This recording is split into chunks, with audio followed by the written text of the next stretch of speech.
Hi friends, ഞാനിവിടെ നമ്മുടെ മലബാറുകാരുടെ ഒരു ഐറ്റമായ കുഞ്ഞിപ്പത്തലും കൊണ്ടാണ് വന്നിട്ടുള്ളത്. അപ്പോൾ കുഞ്ഞിപ്പത്തലിൻ്റെ ഈ ഒരു റെസിപ്പിക്ക് ചെറിയ ചില ഡിഫറൻസ് ഉണ്ട്. നമ്മൾ സാധാരണ കുഞ്ഞിപ്പത്തൽ ഉണ്ടാക്കുന്ന സമയത്ത് ആവിയിൽ വേവിച്ചെടുക്കാറാണല്ലോ പതിവ്.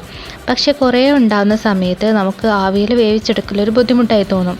അപ്പോൾ ഞാനിത് നമ്മൾ ഈ പിടിയൊക്കെ ഉണ്ടാക്കാറില്ലേ, ആ ഒരു മോഡലിലാണ് ചെയ്തിട്ടുള്ളത്. അപ്പോൾ ഇതിൻ്റെ മെത്തേഡ് എന്താണെന്ന് നോക്കാം. അപ്പോൾ അതിന് ആവശ്യമായിട്ടുള്ള സാധനങ്ങൾ ആദ്യം നമ്മൾ തേങ്ങേൻ്റെ അകത്ത് ചെറിയ ഉള്ളിയും ജീരകവും ഒക്കെ ഇട്ട് അരച്ചെടുക്കണം. പിന്നെ നമുക്ക് വേണ്ടത് പൊടിയാണ്. ഞാൻ ഇതിനായിട്ട് എടുത്തിട്ടുള്ളത് നമ്മൾ സാധാരണ പത്തിരിപ്പൊടി തന്നെയാണ് എടുത്തിട്ടുള്ളത്. അപ്പോൾ ഈ ഒരു പത്തിരിപ്പൊടി നമ്മൾ ആദ്യം കുഴച്ചെടുക്കണം. അപ്പോൾ അതിന് വേണ്ടിയിട്ട് നമ്മളൊരു പാത്രത്തിൽ വെള്ളം എടുത്ത് ആ വെള്ളത്തിൻ്റെ അകത്ത് കുറച്ച് ചെറിയുള്ളി അരിഞ്ഞതും ജീരകവും ഇട്ട് തിളപ്പിച്ചെടുക്കുക. അതൊന്ന് തിളച്ച് വരുന്ന സമയത്ത് നമ്മളിപ്പോൾ അരച്ച് വെച്ചിട്ടുള്ള ഈ ഒരു തേങ്ങ എടുത്ത് അതിൻ്റെ അകത്തേക്ക് ഇടുക. അപ്പോൾ അത് തിളച്ച് വരുന്ന സമയത്ത് നമ്മൾ ഇത് ഒഴിച്ചിട്ടാണ് നമ്മൾ പത്തിരിപ്പൊടി കുഴച്ചെടുക്കേണ്ടത്. അപ്പോൾ ഇത് സാധാരണ പത്തിരിക്കൊക്കെ കുഴയ്ക്കുന്നത് പോലെ തന്നെ നമുക്ക് കുഴച്ചെടുക്കാം.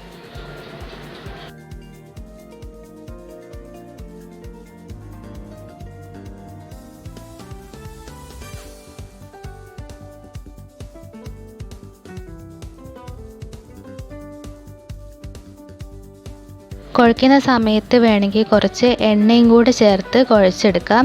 എന്നിട്ട് ഇങ്ങനെ നമ്മൾ ചെറിയ ബോൾസ് ആക്കിയിട്ട് അതിൻ്റെ നടുക്ക് കുഴച്ച് കൊടുക്കുക. അപ്പോൾ ഇതാണ് നമ്മുടെ കുഞ്ഞിപ്പത്തലിൻ്റെ ഷേപ്പ്.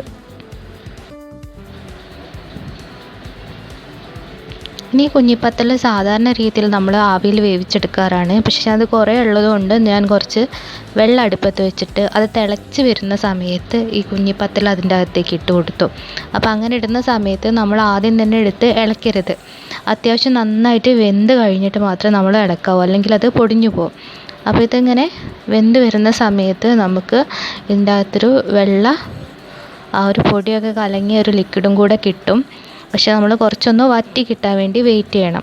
അപ്പം അതൊന്ന് ശരിക്കും നന്നായി വെന്ത ശേഷം നമുക്ക് തേങ്ങ വറുത്തരച്ച ചിക്കൻ കറി എടുത്ത് ഇതിൻ്റെ അകത്തേക്ക് മിക്സ് ചെയ്തെടുക്കുക.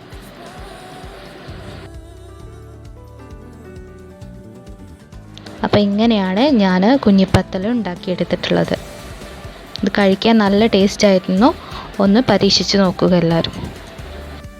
കൂടെ ഒരു ടിപ്പും കൂടെ പറഞ്ഞുതരാം. ഞാൻ നേരത്തെ തേങ്ങ അരച്ച് വെച്ചിട്ടുണ്ടായിരുന്നല്ലോ നമ്മൾ ഇതിൻ്റെ അകത്തേക്ക് മിക്സ് ചെയ്യാൻ വേണ്ടിയിട്ട്. അപ്പോൾ അങ്ങനെ അരയ്ക്കുന്ന സമയത്ത് നമ്മൾ കറിയിലേക്കും കൂടെ ഉള്ളത് അരച്ച് വെച്ചാൽ നമ്മൾ തേങ്ങ വറുത്തരച്ചെന്ന് പറയാറില്ലേ, അതിന് നമുക്ക് നേരെ ഓപ്പോസിറ്റ് പറയാൻ പറ്റും. അതായത് അരച്ചിട്ട് ഒന്ന് വറുത്ത് നോക്കുക. ആ അരച്ച സാധനം തന്നെ നമ്മളൊന്ന് വറുത്തെടുത്താൽ നമുക്ക് ഡയറക്റ്റ് കറിയിലേക്ക് ഒഴിക്കാം. അതായത് ഒന്നിച്ച് നമുക്ക് ഇതിന് രണ്ടിനും കൂടെയുള്ള തേങ്ങ അരച്ചെടുക്കാം.